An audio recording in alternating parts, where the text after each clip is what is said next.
All right, so Ron, this is a big one for me. Let's talk about lubrication selection and the importance of it with the preservation of the diesel particulate filters. Big topic. Right, yeah, absolutely. The DPF will work as it's meant to when you're actually selecting the right oil, okay? So oil selection is absolutely critical. And the reason for that is because the DPF is actually designed to capture exhaust emissions in the form of ash.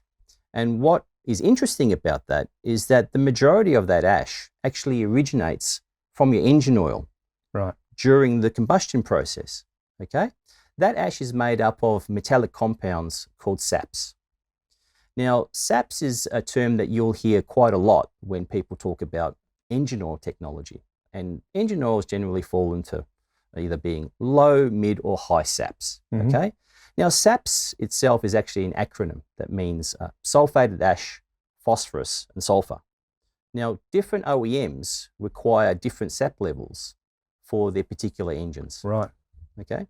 Now, when things go wrong and you've chosen the wrong lubricant for a vehicle that actually has a DPF, it can actually cause a blockage. If your DPF is blocked, you're going to get an increase in pressure and the driver will actually notice a drop in performance. If that were to continue, the DPF and the car itself might actually stop altogether. It could end up with thousands of dollars in repair bills, okay? So once again, strict adherence to your lubricant selection according to OEM specifications is critical to ensure the preservation and the longevity of your DPF system.